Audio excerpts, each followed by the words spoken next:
What is going on, everybody? Welcome back to Blitz Sports Media. My name is Ryan Lickner. I'm here with Bryce DeGroat. We are talking Packers football. We're getting to a 7-round mock draft now that free agency, the dust has settled. Bryce, they don't have a first-round pick, but they got Micah Parsons on the roster. What are your thoughts on the Packers entering this year?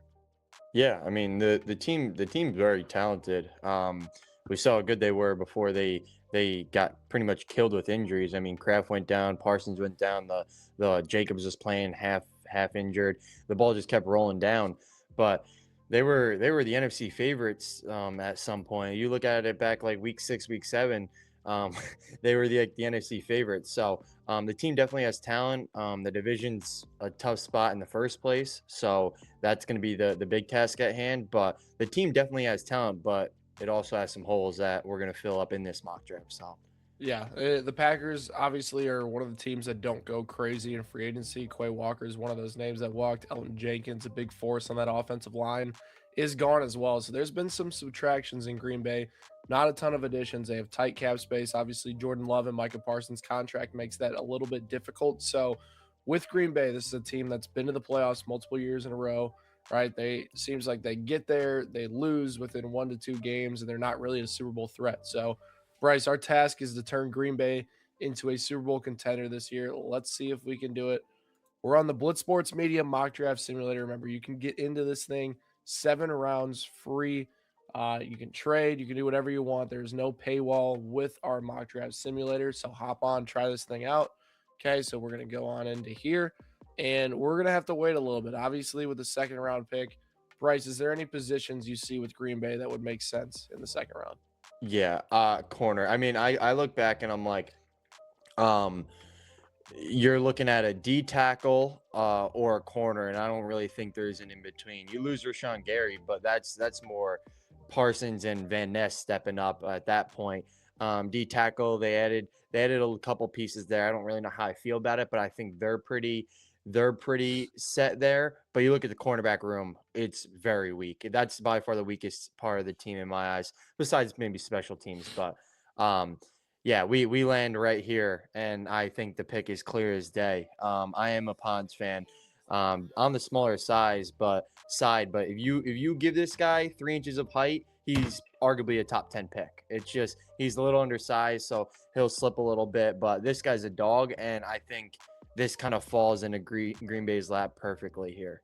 Yeah, well, I think Green Bay needs more like physical outside corners. I think Pons makes a ton of sense for just adding more talent and depth to that cornerback room. And, at the second round, like I'm looking at some of these names available, that would make sense for them. You got Golday from Cincinnati at the linebacker position and Trotter from Missouri. Those are two guys I think they could potentially look at.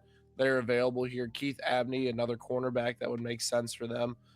There isn't really much like interior guys. You got Dominique Orange from Iowa State, who, could make sense for them, but I think he's a little overvalued at this point. So personally, I love the pick of Pons if he falls all the way down to, pick 52 for us. He has a 41 slot in our mind. So we're going to lock that thing in here and get to our next pick. I think what's interesting, so they go corner in the first round. Like, are you set on a linebacker, interior defensive lineman with their next pick, or do you tend to go best available? Um, I mean, just kind of knowing how Green Bay's draft for the couple of years, they just straight up go best available. Like, I wouldn't be surprised if they just run out here and take a running back in like the third round randomly.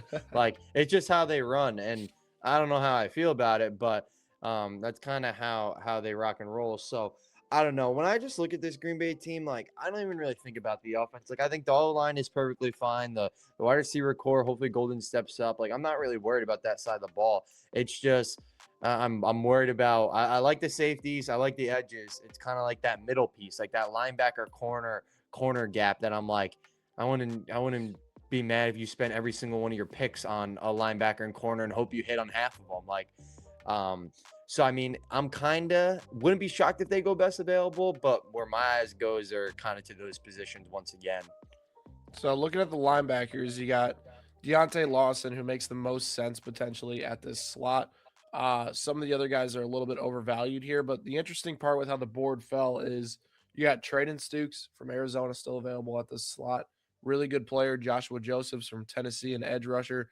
And then you have some other cornerbacks who could fit in. You got Rivers, Everett The guy from Ohio State, I butcher his last name every time, but there are multiple guys here that you could go through and potentially choose. Bryce, is there anything? Would you oppose double dipping at the cornerback position? Not at all. Personally, like especially how this board is looking right now. I assume you're talking about Ohio State corner Igby Noson. Yep. Yeah. I wouldn't be surprised dipping there. I mean, this guy, like, I also know Green Bay likes upside, and this is a guy with upside. This is a guy that had a bad penalty problem, and that's kind of reason why he's pretty much a third rounder at this point. But if they think they can fix the penalty problem, they probably view him as a second round talent. And like at this point, you're looking at a need and best available. Well, trading Stukes is best available, but they won't probably go corner. So I think he would be second best available, really, in my eyes. That's kind of a need as well. So I'd probably roll with him here. I mean, we talked about the linebacker position, but like, I don't think they would reach on Lawson or something here. I Yeah, I mean, think it's the corner room might be the worst in the league. Like no sarcasm. They might have the worst corner room in the league. So, why not use your second and third round pick on one? it makes a ton of sense in my mind. I mean, and then look at that. We might as well just lock him in right there, Deontay Lawson from Alabama at the linebacker spot. I mean, it makes a ton of sense right now to be able to add him, get a guy that's played, a ton of big SEC football, led those defenses in the middle of the rounds. And I think with Quay Walker gone, they don't really like Quay Walker was never that covered linebacker. He was really good against the run, never elite in coverage.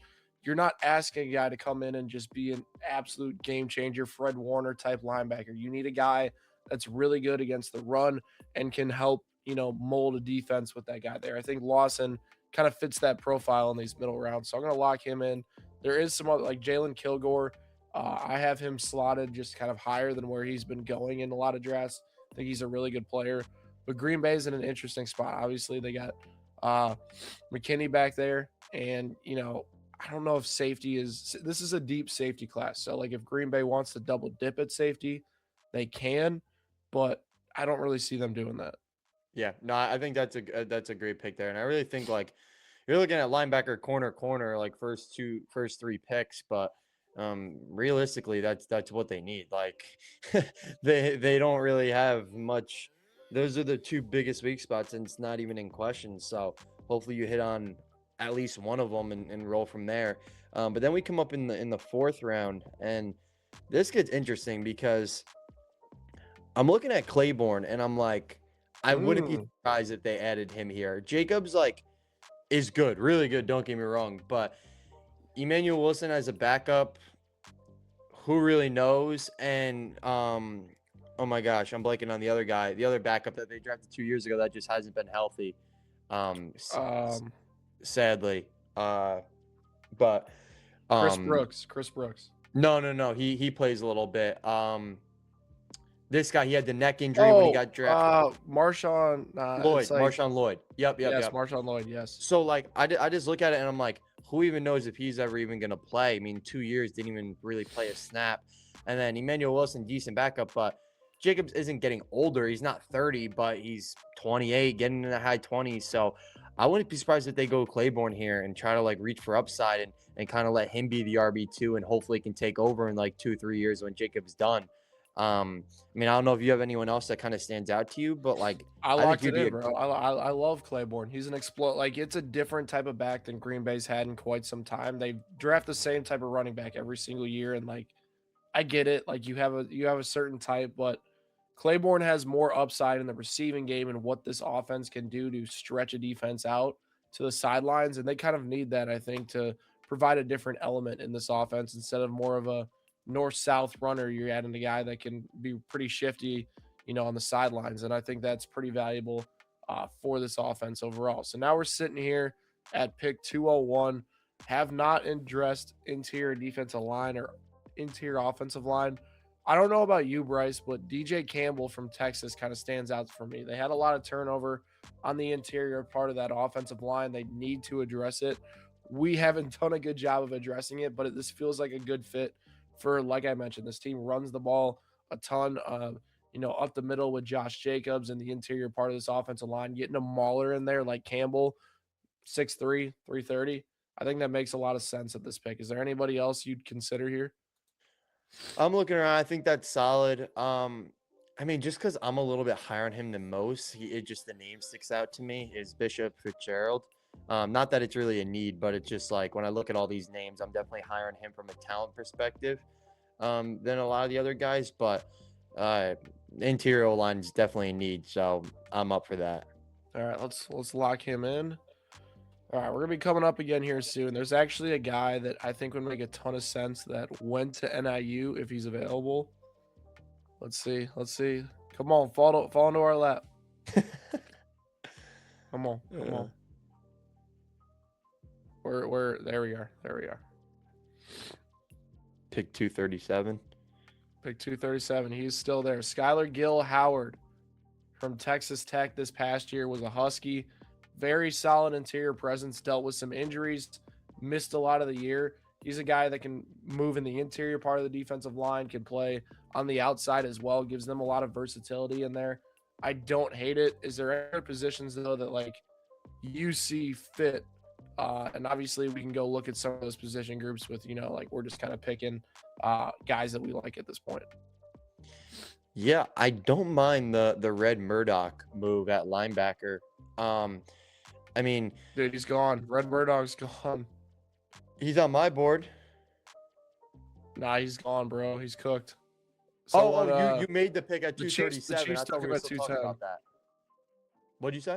Oh, yeah. I didn't realize you locked that pick in. Okay, my bad. Nah, you good. You good. So now we're at pick what? 237 right now. These are the guys available on the board. Is there like any other positions you want to look at?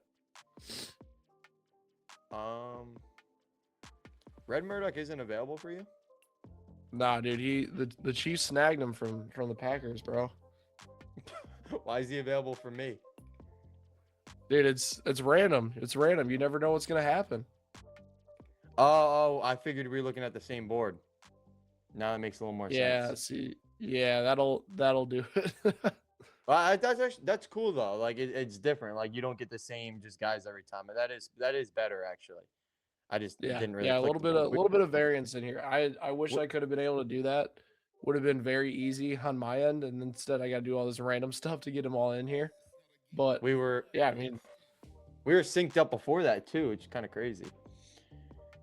that'll play. That'll play.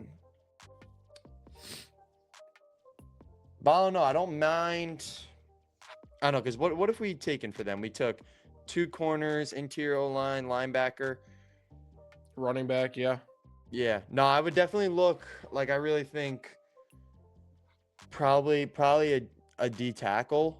Probably the best way to go here. I would say a need. We haven't added one of those. I know they added Hargrave in free agency, which probably going to fill that hole. But you still get a young guy in there. Hopefully with some upside.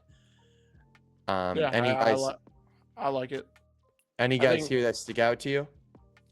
Like I said, I think Skylar Gill Howard makes a lot of sense for them. He's the best like interior / defensive end that can move in and out, gives them a little bit of flexibility.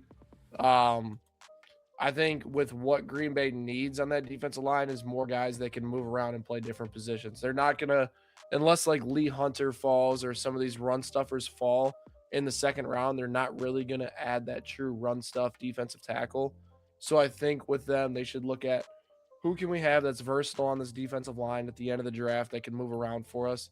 And I mean, sitting in this last pick right now, like upside wise, thinking about it from that case, like, do you take a shot at like a TJ Hall from Iowa because you're going to play a lot of zone coverage and, say like, hey, here's our third corner. We're going to throw a dart at it? I was actually just looking at him as well. I don't know. I feel like Green Bay never is like, oh, the upside team. They're just like, we're going to take just the most casual player that's a team need. But no, I like that look. Do you think there's any shot Green Bay takes a flyer on a backup quarterback?